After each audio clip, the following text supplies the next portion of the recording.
बड़ी खबर सबसे पहले आपको बता दें वो क्या है। उद्धव ठाकरे के बेटे आदित्य ठाकरे वर्ली से अभी भी पीछे चल रहे हैं। ये बड़ी खबर है, 600 वोट से पीछे चल रहे हैं आदित्य ठाकरे। शुरुआती राउंड्स में आदित्य ठाकरे आगे चल रहे थे और देखिए राज ठाकरे के बेटे अमित ठाकरे तीसरे नंबर पर चले गए हैं। 10,000 वोट से पीछे चल रहे हैं अमित ठाकरे मुहिम से। तो उद्धव ठाकरे के बेटे आदित्य ठाकरे और राज ठाकरे के बेटे अमित ठाकरे ये दोनों अपनी अपनी सीट पर पीछे चल रहे हैं। आदित्य ठाकरे 600 वोट से पीछे चल रहे हैं और राज ठाकरे के बेटे अमित ठाकरे तो तीसरे नंबर पर पहुंच गए, 10,000 वोट से पीछे चल रहे हैं। एनडीए की बड़ी जीत हुई है महाराष्ट्र में। फिलहाल एनडीए 220 सीटों पर आगे, 49 सीटों पर सिर्फ एमवीए सिमटता हुआ नजर आ रहा है। और ये देखिए, ये तस्वीर आपके सामने है महाराष्ट्र की। बीजेपी 129, जी हां, 288 में से 220 सीटों के रुझान हमारे पास आ चुके हैं। बीजेपी 129, बहुमत का आंकड़ा ही 145 का है और बीजेपी अकेले 129, शिवसेना शिंदे 56, एनसीपी अजीत पवार 35 सीटों पर इस वक्त आगे चल रही है। यानी कुल मिलाकर महायुति का दबदबा सीधे तौर पर नजर आ रहा है। वहीं महाविकास अघाड़ी की सांसें उखड़ती नजर आ रही। ये देखिए, कांग्रेस 18, शिवसेना यूबीटी उद्धव ठाकरे की पार्टी का क्या हाल हुआ है। 16 सीटों पर सिमटती हुई शिवसेना यूबीटी नजर आ रही है। संजय राउत कह रहे हैं ऐसा कैसे हो सकता है, कुछ तो गड़बड़ है। एनसीपी शरद पवार गुट, शरद पवार राजनीति के महाराष्ट्र की चाणक्य माने जाते हैं, 14 सीटों पर सिमटते हुए नजर आ रहे हैं। सीपीआई 1, सीपीएम का खाता नहीं खुला है। तो ये इस वक्त की बड़ी तस्वीर है महाराष्ट्र की, जो कि बीजेपी के खेमे में खुशखबरी के तौर पर देखी जा सकती है और एमवीए का जो खेमा है वो मायूस है, निराश है। अब आप देखिए, अलग अलग रीजन के हिसाब से हम आपको बताते हैं। महाराष्ट्र में उत्तर महाराष्ट्र से कुल 36 सीटें आती हैं, इनमें 31 पर एनडीए आगे।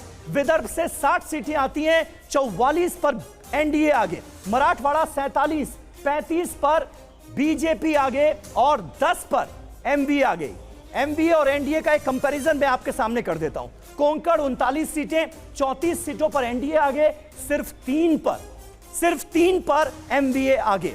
मुंबई, मायानगरी मुंबई 36 सीटें यहां से हैं, 25 पर एनडीए आगे। यानी महायुति गठबंधन 25 पर आगे और सिर्फ 10 सीटों पर सिमटता हुआ एमवीए नजर आ रहा है। उद्धव ठाकरे वाला गठबंधन नजर आ रहा है। पश्चिम महाराष्ट्र 70 सीटें यहां से आती हैं, 52 पर एनडीए आगे, सिर्फ 9 पर एमवीए आगे। पश्चिम महाराष्ट्र में बहुत बड़ा झटका लगा है एमवीए को। यानी कुल 221 सीटों में से 48 सीटें सिर्फ एमवीए के खाते में जाती हुई नजर आ रही हैं और 221 एनडीए के खाते में जाती हुई नजर आ रही है। एनडीए की ये बम्पर विक्ट्री है, महायुति की ये बम्पर विक्ट्री है, अगर ये कहा जाए तो बिल्कुल गलत नहीं होगा। और बीजेपी ने अब तक की सबसे अच्छी परफॉर्मेंस जो है वो सामने रखी है।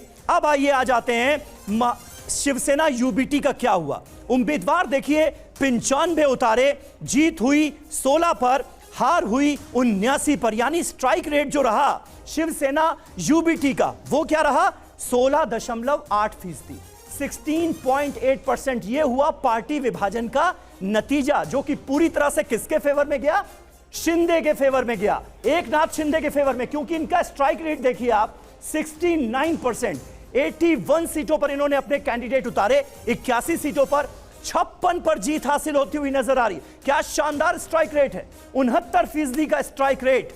यानी एकनाथ शिंदे ने यह साबित कर दिया कि असली शिवसेना वही है।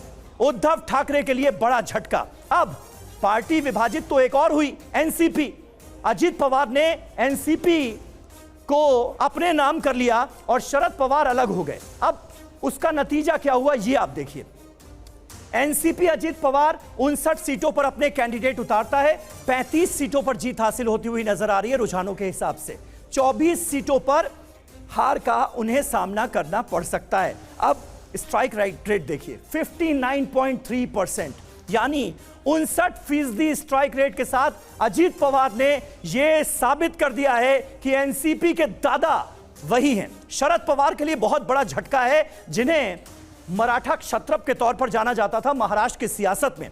86 सीटों पर अपने कैंडिडेट एनसीपी शरद पवार गुट ने उतारे और बड़ा झटका लगा है। सिर्फ 13 सीटों पर इस वक्त शरद पवार के कैंडिडेट्स आगे चल रहे हैं और 73 सीटों पर उन्हें हार का सामना करना पड़ सकता है। फिलहाल के रुझान ये बता रहे हैं। स्ट्राइक रेट देखिए कहां है, 15%, इधर 60% के करीब और इधर 15%।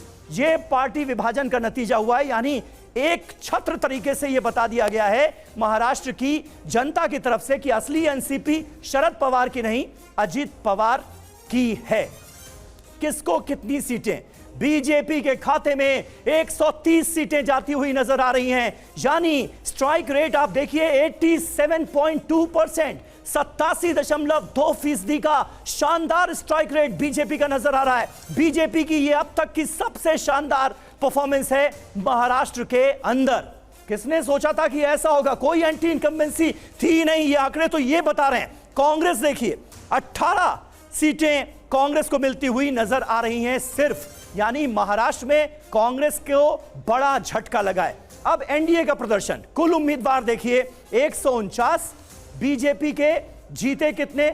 130 और हारे 19, यानी स्ट्राइक रेट 87.2% साफ तौर पर नजर आता है। अब आप देखिए शिवसेना शिंदे ग्रुप 81 उम्मीदवार, स्ट्राइक रेट जो है वो 69% रहा। 56 सीटों पर ये आगे चल रहे हैं या जीत हासिल हुई है शिवसेना शिंदे गुट को।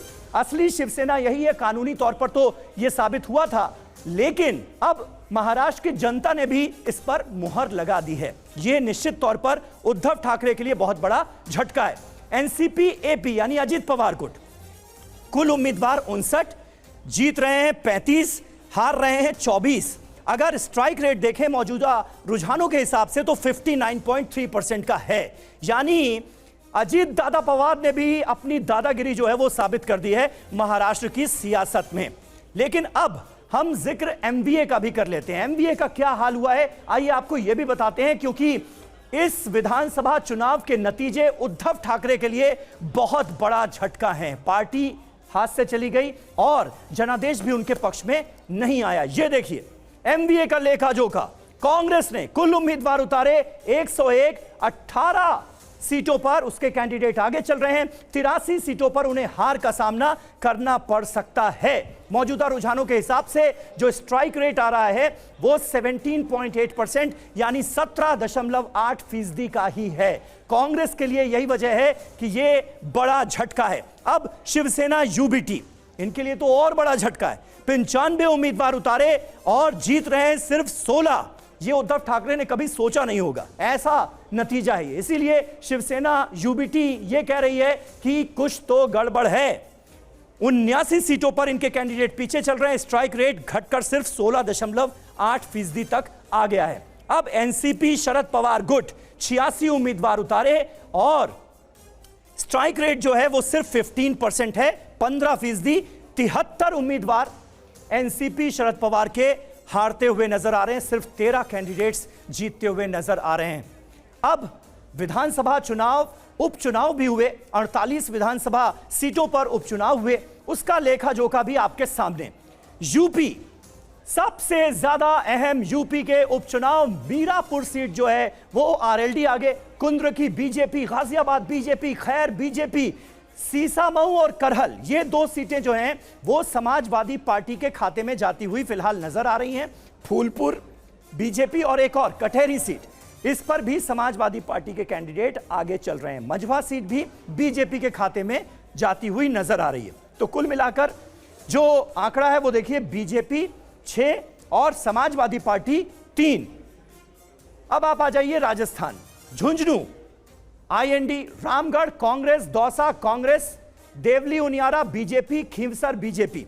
कुल मिलाकर बीजेपी 2 सीटों पर, कांग्रेस 2 सीटों पर, अदर्स 3 सीटों पर। यह है राजस्थान विधानसभा उपचुनाव का हाल। अब आ जाते हैं पश्चिम बंगाल। पश्चिम बंगाल में तो 6 की 6 विधानसभा सीटों पर टीएमसी का कब्जा हो गया है, यानी कोलकाता में जो इतना बड़ा कांड हुआ था उसका कोई असर नजर नहीं आ रहा है। रूलिंग पार्टी का ही दबदबा विधानसभा उपचुनावों में कुल मिलाकर हम देख रहे हैं। Assam Dholai BJP, Sidli UPPL, Bongaigaon AGP, Behali BJP, यानी जो चार सीटें हैं वो बीजेपी प्लस के खाते में और कांग्रेस के खाते में एक। यहां पर भी बीजेपी का दबदबा साफ तौर पर नजर आ रहा है। बिहार तरारी बीजेपी, रामगढ़ बीजेपी, इमामगंज हम और बेलागंज जेडीयू, यानी एनडीए के खाते में 4 की चारों सीटें जाती हुई यहां पर नजर आ रही हैं बिहार के अंदर। एक बात और, प्रशांत किशोर का फैक्टर चला नहीं है ऐसा लग रहा है। पंजाब डेरा बाबा नानक कांग्रेस, चब्बेवाल आप, गिद्दावाहा आप, बरनाला कांग्रेस, यानी कांग्रेस के पास 2, आम आदमी पार्टी के पास 2, यानी यहां पर बराबरी का मुकाबला आम आदमी पार्टी और कांग्रेस में नजर आता है।